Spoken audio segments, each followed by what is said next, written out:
నమస్కారం. The talk with Aravind Kolli కార్యక్రమానికి స్వాగతం. ఆంధ్రప్రదేశ్ రాష్ట్రంలో శాసనసభ ఎన్నికలు పూర్తయినాయి. ఆంధ్రప్రదేశ్ రాష్ట్ర శాసనసభ ఎన్నికలు పూర్తయినాయి, కానీ ఫలితాల కోసం జూన్ 4వ తారీఖు వరకు వెయిట్ చేయాల్సిన పరిస్థితి. జూన్ 4వ తారీఖు వరకు వెయిట్ చేయలేని పరిస్థితిలో అత్యంత టెన్షన్ వాతావరణంలో ఆంధ్రప్రదేశ్ ప్రజానీకం, అదే సందర్భంలో రాజకీయ నాయకులు కూడా ఎదురు చూస్తున్నటువంటి పరిస్థితి. పోలింగ్ శాతం పెరిగింది, అదే సందర్భంలో మహిళా ఓటు శాతం పెరిగింది. ఇది ఎవరికి లాభం? అధికారంలో ఉన్నటువంటి పార్టీకి పాజిటివ్ ఓటా, కూటమిలో ఉన్నటువంటి పార్టీకి అనుకూలంగా ప్రజానీకం నిలిచారా అనేటటువంటి అంశం చుట్టే ఎన్నికలు పూర్తయిన 6 గంటలకి, ఎన్నికల షెడ్యూల్ 6 గంటలకి పూర్తయితే అప్పటి నుంచి మొదలై ఇంకా చర్చలు కొనసాగుతూనే ఉన్నాయి. చర్చలకు సంబంధించినటువంటి అనేక రూపాలు కనిపిస్తున్నాయి. వాట్సాప్ కేంద్రంగా, ఫేస్బుక్ కేంద్రంగా అనేక చర్చలు జరుగుతున్నాయి. వీటన్నిటికీ ప్రధాన అంశం ఏంటంటే ఆంధ్రప్రదేశ్ ఓటరు ఎవరిని వరించబోతున్నారు అని.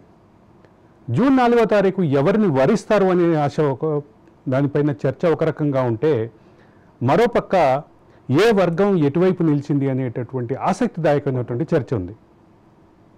ఈ మొత్తం చర్చలో కీలకంగా ఉన్నటువంటి అంశం ఏంటంటే పెరిగిన ఓటింగ్ శాతం, పెరిగిన మహిళా ఓట్ల శాతం, అదే సందర్భంలో 2019 ఎన్నికలలో ఇదే రకమైనటువంటి ఫలితం వచ్చినటువంటి పరిస్థితి, ఇదే రకమైనటువంటి షెడ్యూల్ వచ్చినటువంటి పరిస్థితి. 2019, 2009 కూడా కొంతమంది కంపేర్ చేసుకుని మాట్లాడుతున్నటువంటి పరిస్థితి. ఈ నేపథ్యంలో అసలు ఆంధ్రప్రదేశ్ ఓటర్ ఎటువైపు నిలిచారు అనేది ఆసక్తిదాయకమైన చర్చ అయితే, ప్రభుత్వం ఇచ్చినటువంటి పథకాలు కానీ, దానికి కొనసాగింపుగా ఇచ్చినటువంటి నవరత్నాల ప్లస్ హామీ కానీ, అదే సందర్భంలో కూటమి మేనిఫెస్టో కానీ, కూటమి ఇచ్చినటువంటి పథకాలకు సంబంధించినటువంటి అంశం కానీ, సూపర్ సిక్స్కి, నవరత్నాలు ప్లస్కి జరిగినటువంటి ఫైట్లో ఎవరిని ప్రజలు ఎవరి వైపు నిలిచారు అనేటటువంటి ప్రధాన చర్చ అయితే, ఈ చర్చకు సంబంధించినటువంటి అంశం ఈరోజు మనం టాపిక్గా తీసుకున్నాం. మనతో పాటు రాజశేఖర్ గారు, సీనియర్ అనలిస్ట్, పలు చర్చా వేదికల్లో స్పష్టమైనటువంటి అభిప్రాయాలు వ్యక్తం చేసినటువంటి రాజశేఖర్ గారు ఉన్నారు. అలాగే కళ్యాణ్ గుత్తికొండ గారు ఉన్నారు. కళ్యాణ్ గుత్తికొండ సోషల్ మీడియాలో చాలా యాక్టివ్గా ఉండేటటువంటి వ్యక్తి. అదే సందర్భంలో రాజకీయపరమైనటువంటి అంశాల్లో చాలా కీలకంగా, స్పష్టంగా, సూటిగా మాట్లాడేటటువంటి కళ్యాణ్ గుత్తికొండ ఉన్నారు. అట్లాగే జయకర్ గారు ఉన్నారు. వైసీపీ నుంచి జయకర్ ఉన్నారు. ఆయన YCP intellectual forum convener Jayakar గారు ఉన్నారు. అలాగే మనతో పాటు స్టూడియోలో ఒక సీనియర్ నాయకుడు, అదే సందర్భంలో వాదాలకి సంబంధించినటువంటి అంశంలో రైట్ వాదాన్ని గత కొన్ని దశాబ్దాలుగా మోస్తున్నటువంటి వ్యక్తి, అదే సందర్భంలో ప్రతి డిబేట్లోనూ బీజేపీని బలమైనటువంటి వాదాన్ని ముందుకు వినిపించినటువంటి వ్యక్తి, అనేక రాజకీయ సంక్షోభాల్లో కూడా బీజేపీ యొక్క వాదాన్ని స్పష్టంగా వినిపించినటువంటి వ్యక్తి సత్యమూర్తి గారు ఉన్నారు. సత్యమూర్తి గారు స్వాగతం. కళ్యాణ్ గారు స్వాగతం. రాజశేఖర్ గారు స్వాగతం. అలాగే జయకర్ గారు స్వాగతం. మొదట నేను రాజశేఖర్ గారి దగ్గర నుంచి మొదలు పెడతాను. రాజశేఖర్ గారు, ఎవరికి ఏ రకమైనటువంటి ఫలితాలు వస్తాయి అనే దానికంటే కూడా ఏ వర్గం ఎవరి వైపు నిలబడింది అనే అంశం చుట్టే ప్రధానంగా చర్చలు జరుగుతున్నటువంటి అంశం. ఇక ఇప్పుడు మన నెంబర్ గేమ్లోకి వస్తే దాదాపు 81.5% వరకు ఎన్నికలకు సంబంధించిన పోలింగ్ శాతం నమోదైనట్టుగా ఇప్పటికే చెప్తున్నటువంటి పరిస్థితి. ఇప్పటికే ఈ రకమైనటువంటి చర్చలో మరొక 1.5%ని కలుపుకుంటే సుమారు 82% దాకా, 82.5% దాకా ఈ వాదన కనిపిస్తోంది. దీన్ని ఎట్లా చూడాలి? ఇది అంటే ఈ భారీ పోలింగ్ శాతాన్ని ఎవరికి అనుకూలంగా చూడాలి? అది ప్రభుత్వ సానుకూలత, ప్రభుత్వ వ్యతిరేకత? చెప్పండి రాజశేఖర్ గారు. మీకు అలాగే ప్యానల్లో ఉన్న పెద్దలకి, మన రాజ్ న్యూస్ వీక్షిస్తున్న వీక్షకులందరూ కూడా నమస్కారం.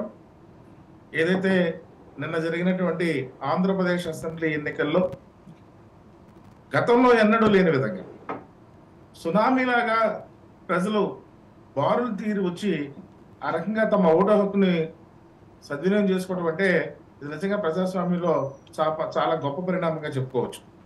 రాజకీయ పార్టీల్లో గెలిపోవడం అనేది సహజం, కానీ ప్రజల్లో చైతన్యం ఏదైతే పదే మనం తెలంగాణ అసెంబ్లీ ఎన్నికల్లో చూసాం, హైదరాబాద్ లాంటి మహానగరాల్లో ఓటర్లు అలా రాలేదు, వాళ్ళు వచ్చి వాళ్ళ ఓటు Yeah. హక్కును వినియోగించుకోలేదు. యా ఆంధ్రప్రదేశ్ లో గ్రామీణ స్థాయి నుంచి అర్బన్ ఏరియా వరకు కూడా నిజంగా ఒక సునామీ లాగానే ఆ ఓటర్లు తరలిరావడం జరిగింది.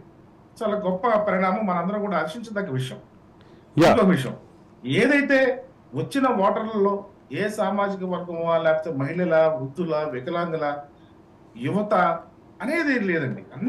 అన్ని వర్గాల వాళ్ళు నిజంగా దాదాపు 2-3 గంటల పాటు లైన్ లో నుంచుని తమ ఓటు హక్కును వినియోగించుకోవడం జరిగింది. 2-3 గంటలు, మహిళలు కానీ సారీ టు ఇంటరప్ట్ యూ, 2-3 గంటలుగా సార్ 8 గంటలు లైన్ లో ఉన్నారంటూ అవును. తెల్లవారుజామున 2 గంటల వరకు కూడా జరిగినట్టు ఓటింగ్ జరిగినటువంటి పోలింగ్ స్టేషన్. యా ముఖ్యంగా వృద్ధులండి, Yeah. వృద్ధులు కానీ దివ్యాంగులు కానీ వీళ్ళు కూడా ఎంతో ఇంట్రెస్ట్ గా నిజంగా మన ఓటు హక్కును వినియోగించుకోవాలన్న ఒక కసితో వచ్చి వాళ్ళ ఓటుని వినియోగించుకోవడం అనేది మన కళ్ళారా చూసాం. యా ఇకపోతే మహిళలు ఇప్పుడు ఏదైతే అసలు ఎందుకు వచ్చారు ఈ జనం, ఎందుకు ఇన్ని గంటలు మీరు అన్నట్టు 7-8 గంటల పాటు కూడా వేచి ఉండి తమ ఓటు హక్కుని ఎందుకు వినియోగించుకున్నారనే దాని మీద అసలు ఎందుకు వచ్చారు? ప్రతి సందర్భంలోనూ మనం ఎలక్షన్ క్యాంపెయిన్ చేసినప్పుడు ప్రభుత్వ అనుకూలత, ప్రభుత్వ వ్యతిరేకత ఈ రెండు ఖచ్చితంగా ఓటర్లని ప్రభావితం చేస్తాయండి. ఇదే ఈ రాష్ట్ర భవిష్యత్తుని నిర్దేశిస్తాయి. యా ఈ సెక్షన్ ఆఫ్ ప్రభుత్వ వ్యతిరేకత ఓటు పడిందా ఈ వచ్చిన ఓటర్స్ నుంచి, లేకపోతే ప్రభుత్వ సానుకూలతో ఈ ఓటర్లు తరలి వచ్చారన్న దాని మీదే మనం ఈ రోజున విశ్లేషణ చేయడం చేస్తే, ప్రభుత్వ సానుకూలత అంశాలు కనుక మనం చర్చించుకుంటే ముఖ్యంగా మహిళలు, వృద్ధులు, దివ్యాంగులు దాదాపు 1,20,000, 1,40,000, 1,00,00,000 కోట్ల 4,40,00,000 ఓటర్లు ఉన్నారు ఆంధ్రప్రదేశ్ లో అని మనం భావించినప్పుడు దాంట్లో 2,10,00,000 మంది పైగా మహిళా ఓటర్లు ఉన్నారు. యా ఈ సందర్భంలో మనం భావించాల్సి వస్తే డే 1 నుంచి ఏదైతే ప్రభుత్వం మహిళల కోసం ప్రవేశపెట్టిన పథకాలు కానీ, అలాగే పెద్దలకి మనము పెన్షన్లు ఇవ్వడం కానీ, దివ్యాంగులకు పెన్షన్ ఇచ్చే విధానం కానీ అన్ని గత ప్రభుత్వాల నుంచి ఈ పెన్షన్ విధానం అమల్లో ఉన్నా ఏదైతే 5 ఏళ్లలో వాళ్ళకి అందించే విధానం ఇది చాలా విప్లవాత్మకమైన మార్పులు వాలంటీర్ వ్యవస్థ ద్వారా కానీ, సచివాలయ వ్యవస్థ ద్వారా కానీ అందించడం అనేది ఇప్పుడు ప్రస్తుతం ఉన్న ప్రభుత్వం యొక్క ప్రత్యేకత. ఈ సందర్భంలో వాలంటీర్లకి, కుటుంబాలకి తమకు కేటాయించిన 50 కుటుంబాల మధ్యన అవినాభావ సంబంధం ఏర్పడి ప్రతి విషయాన్ని వాలంటీర్ వ్యవస్థ ద్వారా వాళ్ళకి ప్రభుత్వ పథకాలు అందించే విధానంలో వాలంటీర్ వ్యవస్థ అనేది ఒక ప్రభావశీలమైనటువంటి శక్తిగా ఉండి ఈ ఓటింగ్ కారణమైంది అనేది మీ ప్రాథమికమైనటువంటి అంచనా లాగా. ఈ రోజు ఓటింగ్ శాతం పెరగడానికి కూడా వాలంటీర్ వ్యవస్థే కారణం అండి. Yeah I'll come back to you Jayakar గారు.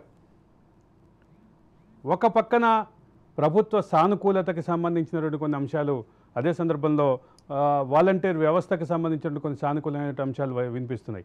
ఇదే సందర్భంలో ప్రభుత్వం ఈ ఓటింగ్ని అంటే అధికారంలో ఉన్నటువంటి వైసీపీ ఎట్లా చూస్తోంది? ముందుగా ప్యానెల్లో ఉన్న పెద్దలందరికీ, అట్లాగే రాజ్ న్యూస్ ఛానల్ వాళ్ళని వీక్షిస్తున్నటువంటి ప్రేక్షకులందరికీ నమస్కారాలండి. ప్రత్యేకంగా చెప్పాల్సినటువంటి అవసరం లేదు, కానీ నిజానికి ఈ అత్యధికమైనటువంటి టర్న్అవుట్, ఇది హైయెస్ట్ టర్న్అవుట్, దగ్గర 80% వరకు పోల్ అయ్యింది అని అంటే ఇది ఖచ్చితంగా ప్రభుత్వం మీద సానుకూలత అనేటటువంటిది ఎక్కువగా కనపడుతూ ఉంది. అందున పోయిన ఇంచుమించు ఇప్పటికే రికార్డ్ అయినటువంటి వరకు ఇంచుమించు పోయిన సంవత్సరం పోయిన ఎన్నికల 2019లో 79% రికార్డ్ అయింది. ఈ సంవత్సరం కాస్త 79కి మించి కొద్దిగా అటు ఇటుగానే రికార్డ్ అయింది. కాబట్టి నేను అనుకోవడం ఏంటంటే, ఈ ప్రభుత్వాన్ని అంటే మనల్ని కన్నబిడ్డలాగా చూసుకుంటున్నటువంటి ఈ ప్రభుత్వాన్ని కాపాడుకోగలగాలి, దీన్ని కొనసాగించుకోగలగాలి, మన పథకాలను మనం కొనసాగించుకోగలగాలి, మన సంక్షేమాన్ని మనం కొనసాగించుకోగలగాలి, మనం ఉన్నతమైనటువంటి బ్రతుకుల వైపు మనం వెళుతున్నటువంటి తీసుకెళ్తున్నటువంటి ఈ ప్రభుత్వ విధానాలను కాపాడుకుంటూ పోగలగాలి, మన భవిష్యత్తును మనమే రక్షించుకోగలగాలి. అంటే we have to go in to the safe and secure hands. మనం అలా ఈ సేఫ్ అండ్ సెక్యూర్ హ్యాండ్స్ లోనే కొనసాగుతూ ఉండాలి అని అంటే ఖచ్చితంగా ఈ ప్రభుత్వం కొనసాగాలి. ఎందుకంటే 3 వర్గాల్లో విపరీతమైనటువంటి అభివృద్ధి, గణనీయమైనటువంటి అభివృద్ధి కనపడింది. గణనీయమైనటువంటి అభివృద్ధిని చోటు చేసుకున్నటువంటి 3 వర్గాలు ఏంటంటే, ఒకటి మహిళా వర్గం. మహిళా వర్గాల్లో గణనీయమైనటువంటి ఓటు శాతం అభివృద్ధి చెందింది. అట్లాగే వృద్ధుల్లో కూడా ఓటు శాతం విపరీతంగా పెరిగింది. ఎంత విపరీతంగా వచ్చారంటే, విపరీతమైనటువంటి ప్రేమతోనూ ఇదిగో మా ఇన్నాళ్ళు మమ్మల్ని ఇలా ఇలా కంటికి రెప్పలాగా చూసుకున్నటువంటి నా కన్నబిడ్డను నేను ఎట్టి పరిస్థితుల్లోనూ నేను ఓటేసి రుణం తీర్చుకోవాలనేటటువంటి ఒక కృతజ్ఞతా భావంతో పోలింగ్ స్టేషన్ కి తరలిచ్చినటువంటి వృద్ధులు. ఇక మూడవది గ్రామీణ ప్రాంతపు ఓట్ల యొక్క వృద్ధి. ఎప్పుడైతే గ్రామీణ ప్రాంతాల యొక్క ఓట్లలో వృద్ధిని మనం నమోదు చేసుకోగలుగుతామో అది ఖచ్చితంగా అది ప్రో ఇన్కంబెన్సీ అవుతుంది. అది ప్రభుత్వానికి సానుకూలతగానే మాత్రమే వస్తుంది తప్ప అది యాంటీ ఇన్కంబెన్సీగా రాదు అనేది మాత్రం అది ఎవరిని అడిగినా చెప్తారు. కాబట్టి గ్రామీణ ప్రాంతాల్లోనూ మహిళలకు చేసినటువంటి మహిళలకు ఎన్నండి ఆసరా ఇచ్చాడు, చేయూతనిచ్చాడు, మహిళలకు ఇచ్చినటువంటి అనేక రకాలైనటువంటి పథకాలు 18,750 రూపాయలు. నేను ఒక చిన్న అనాలిసిస్ అడిగాను ఒక ఆవిడ్ని, అమ్మ చంద్రబాబు నాయుడు కూడా నెలకు 1,500 ఇస్తానంటున్నాడు కదా అని అంటే ఆవిడ చెప్పింది ఆయన నెలకు 1,500 నెల 1,500 ఇస్తాడేమో, ఆ 1,500 మాకు ఇస్తే 18,000 అవ్వడానికి సంవత్సరం పాటు మేము వెయిట్ చేయాలి. అదే 18,750 రూపాయలు ఒకేసారి మాకు ఇస్తే మాకు దేనికన్నా ఒక పెట్టుబడి సాయంగా ఉపయోగపడుతుంది. లంసమ్ అమౌంట్ మాకు రావడం మూలన మేము మా ఆర్థికంగా మాకు కాస్త చేయూతనిచ్చినట్టు అవుతుంది. కాబట్టి మాకు ఈ పథకమే బాగుంది. మొత్తం మీద ప్రభుత్వ సానుకూలత, అదే సందర్భంలో పథకాల మధ్య కంపారిజన్ మీకు బెనిఫిట్ అయినట్టుగా మీరు భావిస్తున్నట్లున్నారు. ఒక నిమిషం, నేను I will come back to you. Satyamurthy ఇంకొక చిన్న విషయం సార్, చెప్పండి. చిన్న విషయం ఏంటంటే కంపారిజన్ అన్నారు కాబట్టి నేను చెప్తున్నాను. రెండు మేనిఫెస్టోస్ ని కంపేర్ చేశారు, బాగా తీవ్రమైనటువంటి అధ్యయనం చేశారు. సాధారణ మనిషి కూడా, సాధారణ ఓటర్ కూడా రెండు మేనిఫెస్టోస్ కి మధ్యలో కంపేర్ చేశాడు. రెండోది ఏంటంటే తెలుగుదేశం పార్టీ తన మేనిఫెస్టో నుంచి పారిపోవడాన్ని గమనించాడు. ఎందుకంటే నిజంగా తమ మేనిఫెస్టో మీద తెలుగుదేశం పార్టీకి బలమైనటువంటి అభిప్రాయం ఉండుంటే, నమ్మకం ఉండుంటే కేవలం వాళ్ళ మేనిఫెస్టోను మాత్రమే ప్రచారం చేసుకునేవాళ్ళు. కానీ వాళ్ళు మేనిఫెస్టోను వదిలేసి ల్యాండ్ టైటిలింగ్ యాక్ట్ అని లేనిపోయినటువంటి అపోహలన్నీ కల్పించడానికి, భయాలను కల్పించడానికి ప్రయత్నం చేసి అసలు మేనిఫెస్టోనే మర్చిపోయారు. ల్యాండ్ టైటిలింగ్ యాక్ట్ కి సంబంధించిన అంశం మళ్ళీ వస్తాను. అదే సందర్భంలో మీరు గమనించాలి, ఈ డిబేట్ ప్రారంభంలోనే నేను చెప్పాను, ఇది నవరత్నాలు ప్లస్కి 6 సూపర్ 6కి మధ్య జరిగినటువంటి పోటీ అని. I come back to Jayakar గారు. సత్యమూర్తి గారు. నమస్తే సార్. ముందుగా మీకు అలాగే ప్యానల్లో పాల్గొన్నటువంటి రాజశేఖర్ గారికి, కళ్యాణ్ గారికి, జైకర్ గారికి నమస్కారాలు తెలియజేస్తూ, మనం ప్రథమంగా ఆంధ్రప్రదేశ్ ఓటర్ని అభినందించాలండి. మీరు చూసినట్టయితే గత 4-5 ఎలక్షన్స్గా ఓటింగ్ శాతం పెరుగుతూనే వస్తుంది. అంటే ఓటర్ల చైతన్యం ఇది సరే. ఇప్పుడు అది ఎవరికి అంటే ఇప్పటికి ఫైనల్ ఫిగర్ రాలేదు, కానీ ఫైనల్ ఫిగర్ వస్తే ఇప్పటి వరకు జరిగిన 4 విడతల్లో అత్యధిక పోలింగ్ శాతం ఆంధ్రప్రదేశ్ కాబోతోంది అనేది అంటే క్లియర్గా. ఎందుకంటే 81.6 ఇప్పటివరకు త్రిపుర హైయెస్ట్గా ఉంది. ఆ స్థానాన్ని ఇప్పుడు ఆంధ్రప్రదేశ్ భర్తీ చేయబోతుంది, మొదటి స్థానంలోకి రాబోతోంది. 79.6 దాన్ని మనం అధిగమిస్తున్నాం. ఇలా 4-5 ఎలక్షన్ నుంచి మనం పెరుగుతూ వస్తుంది చైతన్యం. ఆంధ్రప్రదేశ్ ఓటర్లో ఉన్నటువంటి చైతన్యాన్ని మనం అభినందించాలి. సరే, ఇప్పుడు ఇవాళ మనం అన్ని పార్టీలకి ఇక్కడ మిగతా వాళ్ళు తటస్థంగా ఉన్నటువంటి వారు ఉన్నారని చెప్పారు. అయితే ఇప్పుడు మనం పార్టీల కంటే ముఖ్యంగా, ఎందుకంటే ఎన్నికలు అయిపోయినాయి, ఇవాళ మనం విమర్శలు అనేటువంటిది అవసరం లేనటువంటి ఉపయోగం కూడా లేదు. ఇవాళ విమర్శించినా ఆల్రెడీ వీళ్ళకి భవితవ్యం బ్యాలెట్ బాక్స్, అదే బ్యాలెట్ బాక్స్ కాదు ఈవీఎంలో భద్రపరచబడింది. కాబట్టి దాని గురించి ఎక్కువ మనం ఈ రాజకీయమైనటువంటి కొట్లాట్ల కంటే కూడా ఓటర్లో ఉన్నటువంటి చైతన్యం విశ్లేషణ చేద్దాం. మనకి చెప్పారు ఎక్కువ ఓటర్ శాతం రావడం ప్రో ఇన్కంబెన్సీకి ఇదని.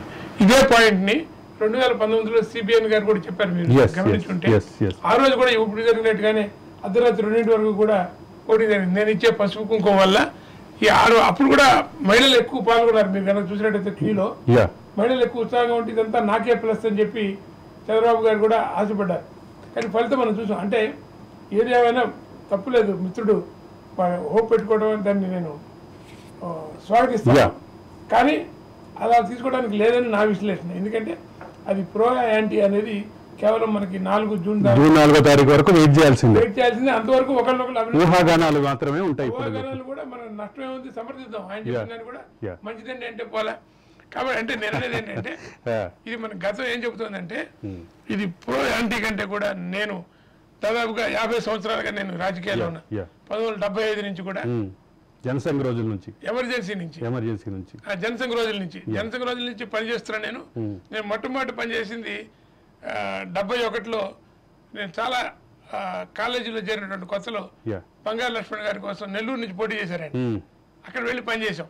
అప్పుడు ఆ వయసులో మాకు ఓటు లేదు, కానీ ఇంటింటి కరపత్రాలు పంచడం, ఇంటింటికి వెళ్ళి దండం పెట్టి ఓట్లు అడగడం, ఈ ఓట్లు అడగడం అనేటువంటిది నాది అప్పుడు మొదలైంది. సో అప్పటి నుంచి ఇప్పుడు వరకు కూడా అడుక్కుంటూనే ఉన్నా. చెప్తున్నాను పార్టీ తరఫున గర్వంగా చెప్తాను. నేను అంటే 50 సంవత్సరాల పైన నాది రాజకీయ జీవితం. 75లో ఎమర్జెన్సీలో నేను జైలుకి కూడా వెళ్ళాను. రాజమండ్రిలో 8 months పొలిటికల్ ప్రిజనర్గా కూడా నేను ఉన్నాను. అంటే ఈ రకంగా నేను అబ్జర్వ్ చేస్తూ చూసింది ఏంటంటే, ఈ ఓటింగ్ శాతం అనేటువంటిది 2 రకాలుగా కూడా ఉంటుంది. ఒకటి యాంటీ ఇన్కంబెన్సీ ఎక్కువ ఉంటే కూడా ఓటింగ్ కసి కూడా ఉంటుంది, ప్రో ఇన్కంబెన్సీ ఉంటే కూడా వస్తుంది. అలాగే మీరు ఇందాక అన్నారు ఏ వర్గాలు ఎవరు వేయరండి. మీకు ఒకే కుటుంబంలో కూడా 2 పార్టీలకు 3 పార్టీలకు వేసినటువంటి ఇది కూడా నేను చూశాను. ఎందుకంటే భర్త ఒక పార్టీకి, భార్య, అదే మన ప్రజాస్వామ్యం యొక్క గొప్పతనం ఏంటంటే భర్త చెప్పితే భార్య ఖచ్చితంగా ఓటేస్తుందని గ్యారంటీ లేదండి. అలాగే పిల్లలు. ఇప్పుడు నేను యాక్చువల్గా నేను ఓటింగ్ వెళ్ళినప్పుడు మా డ్రైవర్ని అడిగాను, వచ్చినటువంటి క్యాబ్ డ్రైవర్ని, బాబు ఏంటి ఇట్లా అంటే జనరల్గా అనుకుంటున్నాను ఏంటని అడిగితే, నేను ఒక పార్టీ అండి, మా ఆవిడ ఒక పార్టీ, మా పిల్లలు ఒక పార్టీ అని చెప్పాడు. అంటే ఈ రకమైనటువంటి స్ప్లిట్ ఒక కుటుంబంలోనే ఉంటుంది. మరి వాళ్ళు ముగ్గురు ఒకే కులం కదా, ఈ కులం వాళ్ళు ఈ పార్టీకి వేస్తారు అని కూడా లేదండి. అలాగే ఈ వర్గం వాళ్ళు. ఇక్కడ ప్రధానంగా గమనించాల్సింది ఏంటంటే 2014లో కానీ 2019లో కానీ ఆంధ్రప్రదేశ్ రాజకీయాల్లో కీలకమైనటువంటి భూమిక పోషించింది మహిళా ఓటర్ల వేవ్. 2014లో అదే పనిచేసింది, 2019లో కూడా అదే పనిచేసింది అనేది క్లియర్. 2019లో మహిళా ఓటర్ల టర్నౌట్ చూసి ఏ పార్టీకి ఆ పార్టీ అంటే ముఖ్యంగా అప్పటి అధికార పక్షం అది తమకే వచ్చినటువంటి సానుకూలమైనటువంటి ఓటుగా భావించింది. కానీ ఫలితాలు చూసేసరికి దానికి ప్రతికూలమైనటువంటి ఫలితాలు వచ్చినాయి. కాబట్టి అంటే నేను వర్గాలు అని ప్రస్తావించడంలో నా ఉద్దేశం ఏంటంటే, ఈసారి గణనీయమైనటువంటి స్థాయిలో కొత్త ఓటర్లు ఉన్నారు. మొదటిసారి ఓటు హక్కు పొందిన వాళ్ళు గణనీయమైనటువంటి స్థాయిలో ఉన్నారు. అదే సందర్భంలో మహిళా ఓటింగ్ శాతం 2 నుంచి 2.5% వరకు పెరిగిందని అంచనాలు ఉన్నాయి. దానికి సంబంధించినటువంటి నేపథ్యంలో అది మాట్లాడాల్సి అది తప్పలేదు. ఎందుకంటే విశ్లేషణ జరిగినప్పుడు రకరకాల అంశాలను మనం కోణాలను చూస్తాం మనం. అంటే నేను చెప్పేది ఒక వర్గం, ఒక కులం ఒకవైపు పెడుతుందంటానికి నేనైతే దాన్ని విశ్వసించనండి. ఖచ్చితంగా ఒక కుటుంబంలోనే ఓట్లు చీలిపోతున్నప్పుడు కులంలో కూడా, ఇప్పుడు ఉదాహరణకు ఒక స్పెసిఫిక్ కులం వాళ్ళు ఈ పార్టీకి ఓటేస్తారు అన్నది ఊరికే ఒక నోషన్ మాత్రమే అంతే అని నా అభిప్రాయం పర్సనల్ గా. సరే అది ఏదనేది మనకు తెలుసు. దానికి గతంలో చాలా ఉదాహరణలు ఉన్నాయి మనకి. దానికి సంబంధించినటువంటి అనేక ఉదాహరణలు అనేక సందర్భాల్లో అది రుజువైంది కూడా. అదే సందర్భంలో ఒకసారి కళ్యాణ్ దగ్గరికి వెళ్ళి I will come back to you sir. Kalyan, మొత్తం మీద ఓటింగ్ శాతం పెరిగింది. ఓటింగ్ శాతం పెరగడంతో పాటు మహిళా ఓట్ల శాతం 2 నుంచి 2.5% పెరిగింది అనేది ఒక కన్క్లూజన్ ఉంది ఇక్కడ. అంటే ఇప్పటి వరకు అందుతున్నటువంటి లెక్కలకి మనకి ఊహకి సంబంధించినటువంటి లెక్కల్ని కంపేర్ చేస్తే భారతదేశంలోనే అత్యధిక ఓటింగ్ శాతం ఆంధ్రప్రదేశ్లో అయినట్లుగా చూడాలి. దీనిలో ఉన్నటువంటి సానుకూల అంశాలు ఏంటి, ప్రతికూల అంశాలు ఏంటి, ఎవరికి ఏది సానుకూలం, ఎవరికి ఏది ప్రతికూలం? ముందుగా అరవింద్ గారు, మీకు రాజనీతి ప్రేక్షకులకు, అలాగే ప్యానల్లోని ఇతర పెద్దలైన సత్యమూర్తి గారికి, రాజశేఖర్ గారికి, జగన్ గారికి అందరికీ గుడ్ ఈవినింగ్ అండి. ఇక విషయంలోకి వస్తే, ఇక్కడ ఎన్నికలు పూర్తయినాయి. నిన్న ఈ టైంకి సుమారుగా ఎన్నికల ప్రక్రియ, పోలింగ్ ప్రక్రియ అయితే పూర్తయింది. ఇక బ్యాలెట్ ఈవీఎం లో ప్రజల అభిప్రాయం నిక్షిప్తమై ఉంది. దాని ఫలితం కోసం, దాని ఎగ్జాక్ట్ రిజల్ట్ కోసం మనం June 4 వరకు వెయిట్ చేయాలి. అయితే ఎన్నికల పోలింగ్ ఎలా జరిగింది ఏంటి అనే దాని మీద మనం విశ్లేషణ చేస్తున్నాం. అయితే అనూహ్యంగా పెరిగిన పోలింగ్, అంటే అనూహ్యంగా ఏం కాదండి, గత వారం 10 రోజుల నుంచి కూడా ట్రెండ్ కనబడుతుంది. మనం పోస్టల్ బ్యాలెట్ లోనే ఆ టర్న్అవుట్ అనేది చూసాం.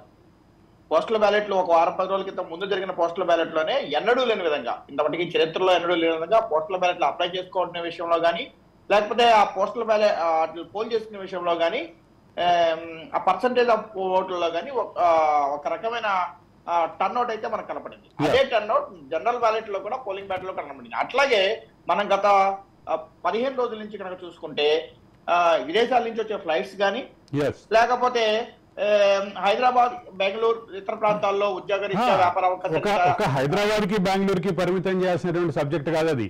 మొత్తం ఆంధ్రప్రదేశ్ చుట్టూ ఉన్నటువంటి అన్ని బార్డర్ చెక్ పోస్టులు, అన్ని టోల్ గేట్లు కూడా రద్దీగా ఉన్నాయి. అన్ని టోల్ గేట్లు రద్దీగానే కనపడినాయి. వీళ్ళందరూ కూడా ఎలక్షన్ లో ఓటు హక్కు వినియోగించుకోవడానికి వచ్చారు అనేది బహిరంగ వాస్తవం. అంటే వీరు అంటే యాక్చువల్ గా నేను ఇక్కడ ఆంధ్రప్రదేశ్ లోనే ఉన్నాను. నిన్న పోలింగ్ ప్రాంతాల్లో విస్తృతంగా పర్యటించాను. వివిధ పోలింగ్ బూతుల్లో ఉన్న ప్రజలతో వాళ్ళు మాట్లాడిన వివిధ వర్గాలు, దాంట్లో అన్ని రకాల వర్గాలు ఉన్నారు, వివిధ వర్గాలతో మాట్లాడడం జరిగింది. అయితే ఇక్కడ మనం పోలింగ్ శాతం పెరగడం ఎలా తీసుకోవాలి, ఇది ప్రభుత్వానికి అనుకూలమా లేకపోతే యాంటీ గవర్నమెంటా అంటే నేను ఇక్కడ చిన్న విశ్లేషణ చేయదలిచాను. నాకున్న అవగాహన బట్టి నేను చిన్ననాటి నుంచి ఎన్నో ఎన్నికలు చూశాను. స్థానిక ఎన్నికలు కావచ్చు, సార్వత్రిక ఎన్నికలు కావచ్చు, రకరకాల ఎన్నికలు చాలా దగ్గర నుంచి పరిశీలించాను.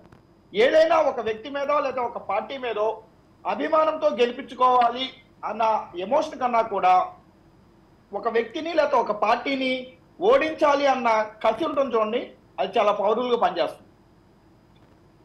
అది అభిమానం కన్నా కూడా, అంటే పాజిటివ్ ఫీలింగ్ కన్నా కూడా నెగిటివ్ ఫీలింగ్ అనేది చాలా సీరియస్ గా లేకపోతే చాలా పవర్ఫుల్ గా పనిచేస్తుంది. ఇక్కడ ఈ ప్రస్తుతం జరిగిన ఎన్నికల్లో ఆ నెగిటివ్ ఫీలింగే ఎక్కువగా ఉంది అనేది ప్రజల్లోంచి వచ్చిన ఫీడ్బ్యాక్ బట్టి మనం అర్థం చేసుకోవచ్చు.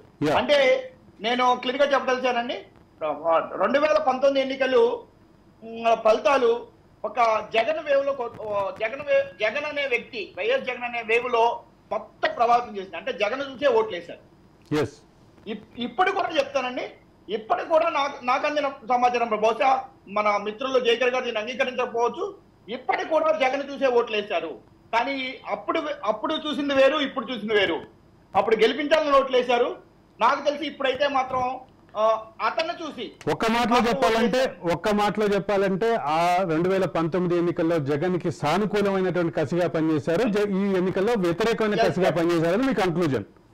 ఎగ్జాక్ట్లీ అది కన్క్లూజన్. యాక్చువల్ గా ఏంటంటే ఇక్కడ దీన్ని ఇంకో రకంగా కూడా చెప్పొచ్చండి. ఇంకా ఇక్కడ మీరు ఒక ఓటింగ్ పర్సంటేజ్ గురించి చెప్పారండి. ఓటింగ్ పర్సంటేజ్ మహిళల పర్సంటేజ్ ఎక్కువగా ఉందన్నారు. ఇది నేను కొంతవరకు అంగీకరిస్తాను. మన రాష్ట్రంలో మహిళా ఓటర్లు సంఖ్య అధికం. దానికి రకరకాల కారణాలు ఉంటాయి. మహిళా ఓటర్ల సంఖ్య పురుష ఓటర్ల కన్నా ఎక్కువ. సో ఓవరాల్ గా దానికి ఎక్కువ ఫాలో అవుతాం. దానికి పెద్ద దాంట్లో ఆశ్చర్యకరం లేదు మీరు నెంబర్ ఆఫ్ ఓటర్స్ కన్నా లిస్ట్ తీసుకుంటే. అయితే ఏ వర్గం వాళ్ళు ఎక్కువ పెరిగారు అంటే గతంలో లేని విధంగా, గతంలో సపోజ్ మీరు అన్నట్లు 78%, గతంలో 79% వచ్చింది, ఇప్పుడు 82నో 81నో వచ్చింది. అంటే 2% పెరిగింది. ఈ 2% పెరిగిన ఓటర్లు ఎవరు? అది కీలకమండి. వాళ్ళే ప్రభావితం చేస్తారు. 78%, 79% లాస్ట్ ఎలక్షన్ లో కూడా ఎన్నికలు ఓటేశారు. వాళ్ళది పెద్ద ప్రభావితం కాదు. పెరిగిన శాతం ఎవరు?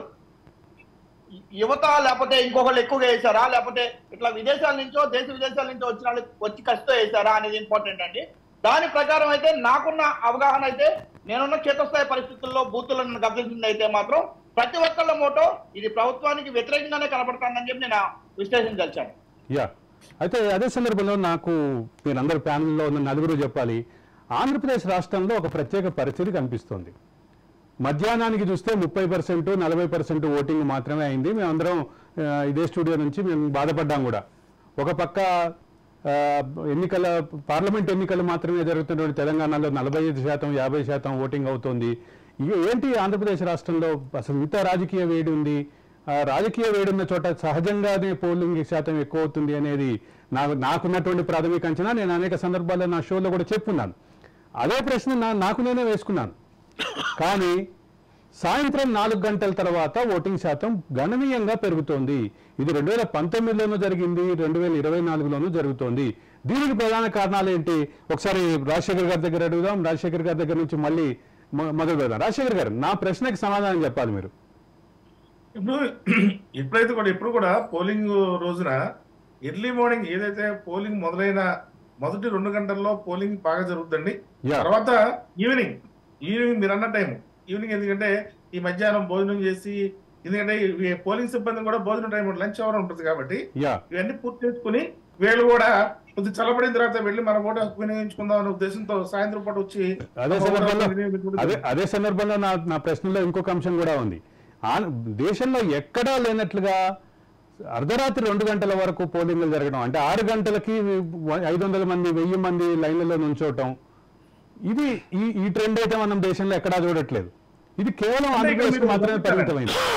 దీనికి కారణాలు ఏంటి? నేను కూడా నిన్న పోలింగ్ కేంద్రాన్ని కొన్ని సందర్శించడం జరిగింది. మా ఆ అసెంబ్లీ కాన్స్టిట్యున్సీలో మేము తిరిగాము. అక్కడ ఏమైందంటే మరి అది ఎలక్షన్ కమిషన్ అధికారులు మరి ఏ రకంగా అది చేశారో అది అర్థం కాలేదు. కానీ ఇదివరకు లేడీస్ కి సెపరేట్ రూమ్ ఉండేది, జెంట్స్ కి సెపరేట్ రూమ్లు ఉండేవి. ఇప్పుడు లేడీస్ కి జెంట్స్ కలిపి ఒకే రూమ్ లో ఈ పోలింగ్ నిర్వహించడం జరిగింది. దీనివల్ల కూడా పోలింగ్ సమయంలో చాలా చాసారం జరిగింది, సమయాభావం కూడా పట్టింది.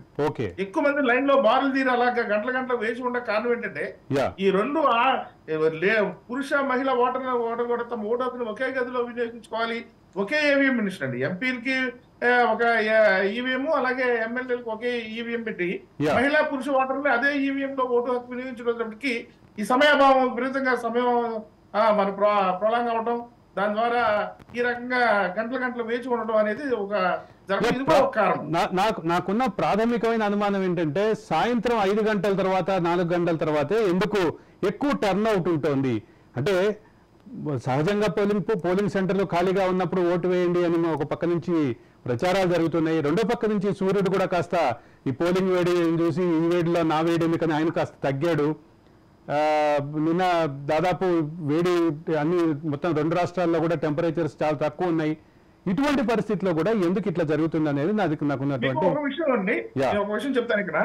ఎక్కడైతే పోల్ మేనేజ్మెంట్ అంటే అదేనండి, రాజకీయ పార్టీలు తమ ఏజెంట్ల ద్వారా ఎవరైతే ఓటింగ్ రాలేదో ఇంకా ఓటుకి రావాల్సిన వాళ్ళు ఎవరైతే ఉన్నారనే సమాచారాన్ని తమ బూత్ లో ఉన్న ఏజెంట్ల ద్వారా బయట ఉన్న రాజకీయ పార్టీ ప్రతినిధులు తెలుసుకుని ఎవరైతే రాలేదో వీళ్ళు వెంటనే వెళ్ళి వాళ్ళు మొబిలైజ్ చేసుకుని వాళ్ళు తీసుకొచ్చి ఓటింగ్ వేయించే సమయం సాయంత్రమేనండి. అర్థమైంది. అదొక భాగం. అది కూడా ఆ సాయంత్రం పూట ఓటింగ్ శాతం పెరగడానికి కూడా అదొక కారణం. ఇంకోటంటే గతంలో అండి నేను స్టూడెంట్ గా ఉన్నప్పుడు లేకపోతే నేను చదువుకునే టైంలో అప్పుడు ఏంటంటే ఈ బ్యాలెట్ ఓటింగ్ ఉన్న టైంలో బూత్లు క్యాప్చర్ చేయడం లేకపోతే బాక్సులు తీసుకెళ్లిపోవడం, ఈ బూత్ లో మనకి ఎక్కువ ఓట్లు పడలేదు అనుకున్నప్పుడు ఏం చేస్తారంటే అపోజిషన్ వాళ్ళు క్యాప్చర్ చేసి పోలింగ్ బాక్సులు ఎత్తుకెళ్లిపోయిన సందర్భాలు ఉన్నాయి. అదే సందర్భాల్లో కొన్ని సందర్భాల్లో ఆ పని వేయలేనప్పుడు సిరా పోయటం, ఇంకు పోయటం, ఇట్లాంటివన్నీ సాయంత్రం పూట జరిగేయండి. ఎలక్షన్ ఇంకా ముగిసిపోతుంది, 5కి క్లోజ్ అయిపోతుంది, 6కి క్లోజ్ అవుతున్నప్పుడు ఇలాంటి విపత్కరమైన పరిస్థితులు మనం చూసేవాళ్ళం. కానీ ఇప్పుడు అది లేదు. ఎందుకంటే పకడ్బందీగానే ఇప్పుడు మనం చూసామండి ఆంధ్రప్రదేశ్ లో జరిగిన ఎన్నికల్లో ఎక్కడా కూడా అక్కడక్కడ ఏదో చెదురుబెదురు సంఘటనలు మినహా ఏదో 1-2 కొద్దిగా చెప్పుకోదగ్గ సంఘటనలు మినహా ఆంధ్రప్రదేశ్ మొత్తం చాలా ప్రశాంతంగా జరిగింది. ఈ విషయంలో ఎన్నికల సంఘం కానీ సంబంధిత ఎన్నికల అధికారులు పోలీసు యంత్రాంగం కూడా చాలా గట్టిగా పకడ్బందీగానే వ్యవహరించడం జరిగింది. అలాగే రాజకీయ పక్షాలు కూడా చాలా సంయమనం పాటించారండి. చేసే విధంగా రాజకీయ పక్షాలు కూడా ప్రవర్తించలేదు. ఎట్ ది సేమ్ టైం ప్రజలు కూడా చాలా ఓపికగా తమ ఎంత టైం అది ఎండైనా సరే ఎంత టైం పట్టినా కూడా ఓపికగా లైన్ లో ఉండి ఎన్ని గంటలని వేచి చూసి చివరి వరకు వేచి మీరు అన్నట్టు అర్ధరాత్రి 2ంటికి కూడా తమ ఓటు హక్కును వినియోగించగలటం అనేది ఈ ఎన్నికల్లో ప్రత్యేకంగా మనం చెప్పుకోవచ్చు. రాజశేఖర్ గారు మళ్ళీ అంటే మిగతా వాళ్ళ అభిప్రాయాలు తెలుసుకునే ముందు ఒక చిన్న విరామం. Stay tune to Raj News.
Aravind Kolli కార్యక్రమానికి స్వాగతం.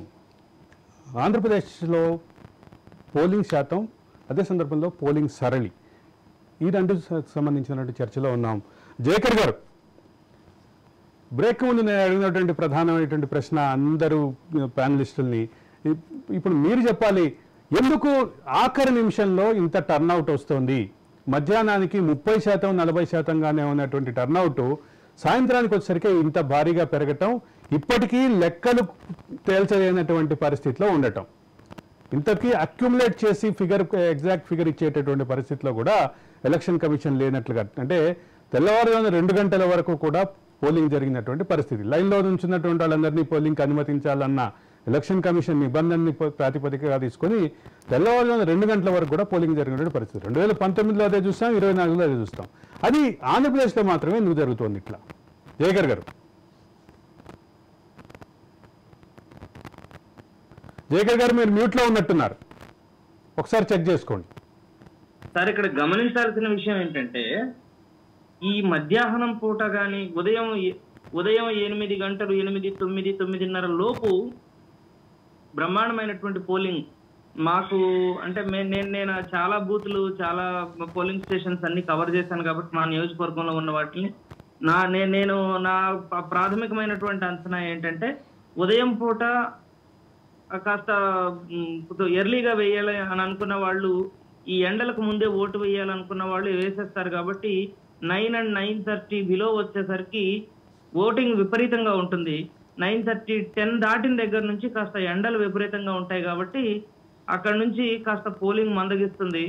బాగా ఇప్పుడైతే తక్కువగా ఉంటారు అని అనుకున్న వాళ్ళు ఓటింగ్ వచ్చి అప్పుడు పలుసగా వస్తూ, కానీ ఆఖరి నిమిషంలో 5 గంటల తర్వాతే లైన్లోకి వచ్చి నిల్చోవడం అనే ట్రెండ్ ఆంధ్రప్రదేశ్లో తప్ప ఏ రాష్ట్రంలోనూ కనిపించట్లేదు. దీనికి ప్రధానమైనటువంటి కారణం, రాజకీయ కారణం ఏంటి?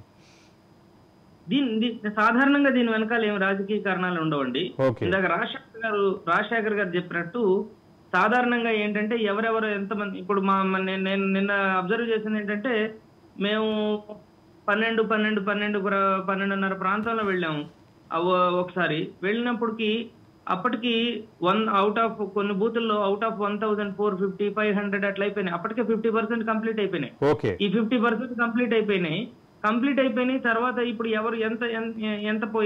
ఎవరెవరు పోల్ చేయాల్సి ఉంది, ఇట్లా పోల్ మేనేజ్మెంట్ చూసుకుంటారు. ఎన్ని ఓట్లు మనకు రావాల్సినవి ఉన్నాయి, ఇట్లాంటివి ఉంటాయి. కాబట్టి వాళ్ళందరినీ ఓటర్లను తరలించడానికి కావాల్సినటువంటి ఏర్పాట్లు చేసుకోవడం, వాళ్ళందరినీ తీసుకురావడం, వాళ్ళందరినీ పోలింగ్ స్టేషన్ ఖచ్చితంగా బాధ్యతాయుతంగా ఓటు వేయించడానికి కావాల్సినటువంటి ప్రతి ఏర్పాట్లు చేయటం మూలన ఖచ్చితంగా పెరుగుతుందండి. ఒక పకడ్బందీ ఎలక్షనీరింగ్ మూలంగా ఈ పరిస్థితి వచ్చింది అనేది ఖచ్చితంగా పెరుగుతుందండి. దాని మూలాన కూడా ఇప్పుడు అన్ని పార్టీలు చేసే పని అదే. ఎవరెవరు ఒకవేళ ఒక ఓటు మిస్ అయితే ఏమవుతుందో అనేటటువంటి భయం ప్రతి ఒక్క పార్టీకి ఉంటుంది. కాబట్టి ఎవరెవరు మిస్ అయిన ఓట్లన్నింటినీ జాగ్రత్తగా అప్పటికప్పుడు పలానా ఓటు రాలేదు, అక్కడికి వెళ్ళి ఎవరెవరైతే ఓట్లు వేయలేదో వాళ్ళందరిని దగ్గర నుండి తీసుకొస్తారనమాట. తీసుకొచ్చి అక్కడ నుంచి ఓట్లు వేయించుకునేటటువంటి పని చేస్తారు. కళ్యాణ్, ఐ థింక్ ఇక్కడ ఇందాక నుంచి జరుగుతున్నటువంటి నా ప్రశ్నకు సంబంధించిన చర్చలో మీరు వింటూనే ఉన్నారు. ఇక్కడ అంటే జయకర్ గారు చెప్పే అంశం ఏంటంటే, పర్ఫెక్ట్ ఎలక్షనీరింగ్ మూలంగా పార్టీ కార్యకర్తల ఇన్వాల్వ్మెంట్ మూలంగా ఇది జరుగుతోంది అనేది కంక్లూజన్, ఆయన చేసిన కంక్లూజన్. మీరు ఎట్లా చూస్తారు? మీరు చూసినటువంటి నిన్న జరిగినటువంటి ఎన్నిక విషయంలో అదే జరిగిందా? 2019 ఎన్నికల్లో కూడా అదే జరిగిందా? అంటే ఇక్కడ నేను చిన్నప్పుడు మనం బ్యాలెట్ పేపర్ తో జరిగే ఎలక్షన్ డిఫరెంట్ ఉంది. బ్యాలెట్ పేపర్ ఇంత టైం తీసుకోదు, ఒక పర్ ఓట్ ఫాస్ట్ గా అవుతుంది కంపేర్ టు ఈవీఎం కి వచ్చేసరికి కొంత టైం ఎక్కువ తీసుకుంటుంది. దట్టు వీవీప్యాడ్ యాడ్ అయిన తర్వాత దానికి ఇంతకు ముందు నాకు గుర్తున్నంత వరకు లాస్ట్ ఎలక్షన్స్ లో మేబీ రాంగ్ అయితే కరెక్ట్ చేయండి ఎవరన్నా, లాస్ట్ ఎలక్షన్ లో 4 సెకండ్ డిస్ప్లే ఉండేది, దాన్ని ఈ ఎలక్షన్ కి 7 సెకండ్ మార్చినట్టున్నారు. ఒక వీవీప్యాట్ యాడ్ చేసి దాని సమయాన్ని పెంచడం మూలంగా 16 సెకండ్లు ఒక్కొక్క ఓటు కోసం సమయం పెరిగింది. అందులో దానివల్ల ఏమవుతుందంటే ఓవరాల్ గా ఒక్కొక్క పర్సన్ ఓటేసే టైం పెరుగుతుంది. నేను బూతుల దగ్గర ప్రాక్టికల్ గా అబ్జర్వ్ చేసిన ప్రాబ్లం అయితే నేను చెప్పదలిచాను. ఇక్కడ ఏంటంటే ఏమవుతుందంటే మార్నింగ్ 7 నుంచి కంటిన్యూగా క్యూ లైన్స్ అయితే అలాగే ఉన్నాయండి. మధ్యలో ఏదన్నా లంచ్ టైమ్ వాటిల్లో కొంచెం స్లో అయిందేమో కానీ మాక్సిమం క్యూ లైన్ కంటిన్యూనే ఉంది.